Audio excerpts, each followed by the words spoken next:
Hello and welcome back to another episode of Generation Films. My name is American Ben. Humans, we walk this planet in glory. We celebrate that we conquered this land from the dinosaurs eons ago in the Great Human Dinosaur War. Humans are awesome, each and every one of us. To an extent, even those who eat other people. And aliens hate that we are awesome. And everywhere they are, our existence is threatened because of their envy.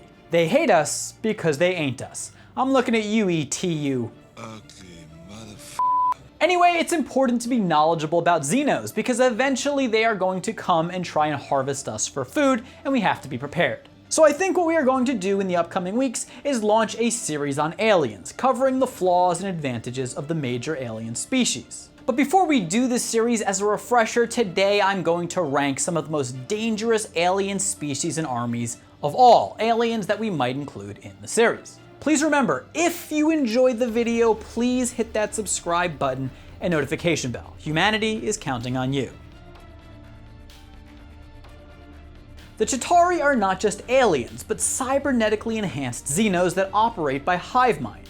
As many of you know, they've invaded Earth before and have proven themselves to be a powerful military force with all sorts of combat capabilities. What makes them so dangerous is their organization, which allows them to carry out coordinated attacks, their technology, which comes in the form of advanced weapons and ships, and their ferocity, boasting a willingness to die on the battlefield. They would be higher up on this list, but they died from a snap.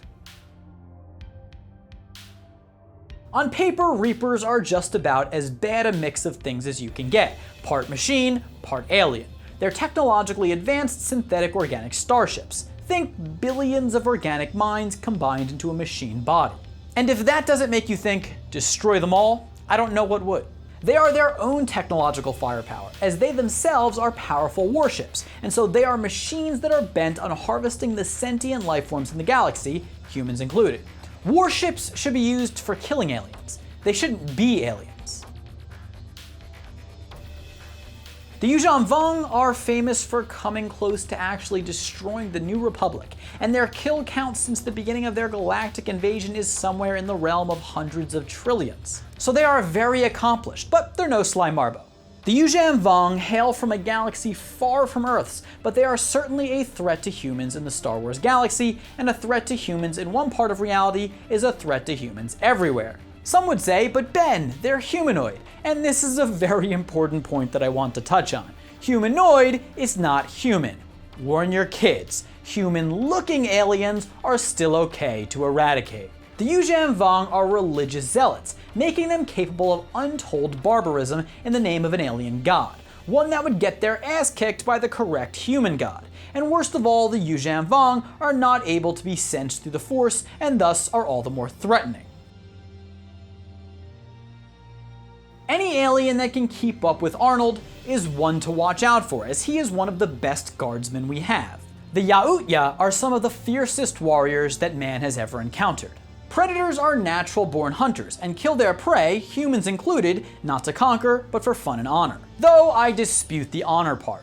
Honor is mutually exclusive with being an alien. The Yautja are technologically advanced, though maybe not as much as some of the other races on this list, but still more so than humans. The Predator employs a variety of tools and weapons that optimize the creature's abilities in combat. The sheer brutality they inflict on humans is enough to get them on this list. I don't know any personally, but the fact that they skin and mutilate their victims makes me think they're not that nice. Listen, you know how we feel about robots on this channel. Evil alien robots are that much worse. I'm not here to defend Autobots, by the way. I don't trust them either. In America, it's illegal to impersonate an officer of the law, and it should also be illegal to impersonate a Mack truck, a holy symbol of freedom. But I digress. The Autobots are not only full of malicious intentions in pursuit of power, but they're also giant and infinitely more powerful than humans and many other alien races as well. And despite many of them being massive, they can still hide amongst us through their ability of transformation. Their abilities truly combine the advantages of many different powerful alien species.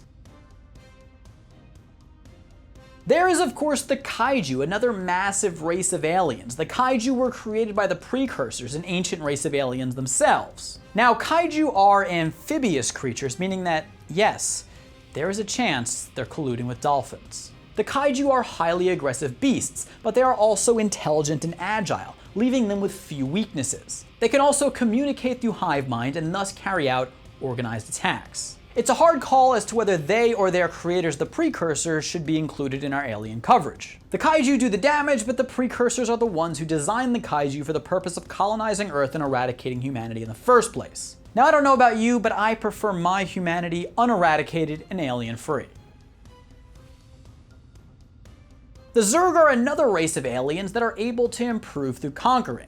They seek out advanced species to conquer, assimilating their victims' genetic code along the way. Known as the Swarm, the Zerg rapidly create strains of themselves and deploy them in large numbers in order to overwhelm whoever they're attacking.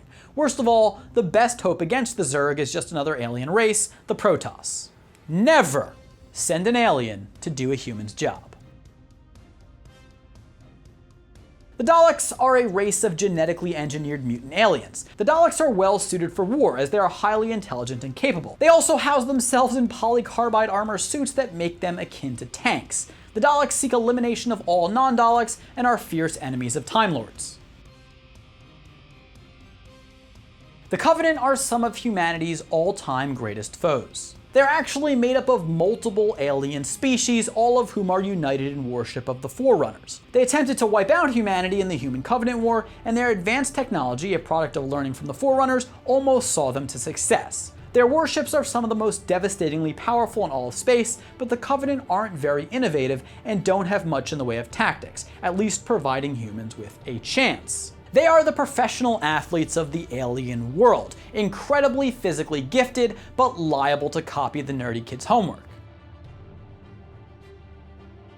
The Borg are another species of cybernetic aliens and are once again linked into a hive mind. Aliens are basically communist mobs if you haven't figured that out already. Their hive mind organization led them to become one of the most feared alien races in the galaxy. Like many evil groups before them, they pursue perfection and forcefully assimilate other sentient species into their hive, thus continually improving and strengthening themselves at the expense of those conquered. The Borg have powerful technology thanks to their proclivity for innovation and adaptation, traits that are cultivated through their hive mind. When individual Borg drones work and think together and assign specialized tasks to the drones with the right skills for such tasks, they can solve nearly any problem. This is exactly why the Humanity First Codebook warns against allowing aliens freedom of assembly, for wherever aliens gather, they do so at the expense of humans.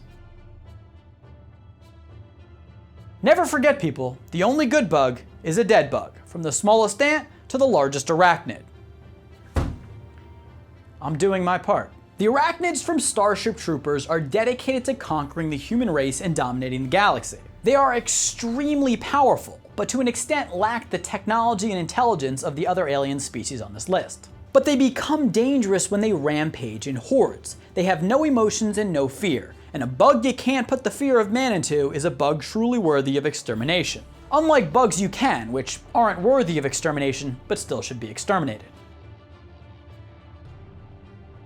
I oft wonder in my downtime in thoughts of slumber if a creature exists quite as threatening to the human race as the Xenomorph, one of our greatest enemies. The Xenomorph from the Alien franchise is one of the most devastating creatures in history. They need a host organism in order to produce offspring, and that host often turns out to be humans, meaning that human carcasses are but a tool for the perpetuation of this disgusting species. While ignorant people around the world await first contact with great anticipation, Xenomorphs slaughter humans wherever they are to be found.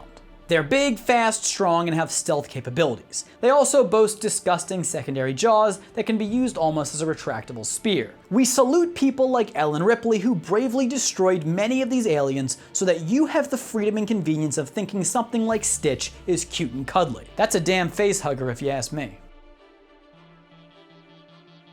The Flood from Halo is a species of highly virulent parasitic organisms that perpetuate themselves by consuming sentient life forms. In other words, they are food as any living thing in the entire universe. The Flood is so dangerous to the future that in ancient times, the Forerunners, already one of the most powerful alien species, had to activate the Halo array in order to wipe them out. The hive-minded Flood reproduces rapidly, and every time they infect a sentient life form, they absorb that life form's memories and intelligence. And so as they conquer, they become smarter. This is why the Humanity First Codebook advises that humans should have little hesitation in launching preemptive exterminatus on aliens. Y'all already know that if we're talking about Xenos from the 40k universe, we're talking about death and destruction by the masses. The Tyranids are a race of many different variations of bioforms from the same genetic makeup, seeking to reproduce and spread their race by way of their special female Tyranid bioforms called Nom Queens. They travel across the universe in high fleets as a collective superorganism. This superorganism consumes any biomatter it can along the way. As a hive mind, the Tyranids can communicate among the trillions in their ranks in an instant and are thus supremely organized. The Tyranids not only decimate and consume the resources of planets they invade, but are also capable of genetic transfer, as in they can acquire useful traits from species they conquer. Finally, atop our list, the Forerunners are one of the most ancient and most revered alien species in the history of existence. Known as the custodians of the galaxy, the Forerunners have thought up and created some of the most powerful weapons and advanced technology in the history of the universe, including the Halo Array and the Ark. As we've said, the Covenant actually worshipped the Forerunners as gods. The Forerunners were long absent from the galaxy following the Flood's invasion and the subsequent firing of the Halo Array to defeat it, but they returned and allied with the Covenant to go to war with humanity. Because in the end, when the going gets tough, all aliens stick together, and no alien is your friend. Always remember that. If you do, you will be prepared come the alien invasion, and you might have a chance at surviving. Anyways, I hope you enjoyed the video and that you're interested in following along with this upcoming series that we're planning. Please let me know in the comments down below any alien races that I didn't include in this video that you would like to see in that series. As always, if you enjoyed the video, please subscribe to our channel and hit that notification bell. For now, my name is American Ben, and I'll catch you next time. Generation Films, peace.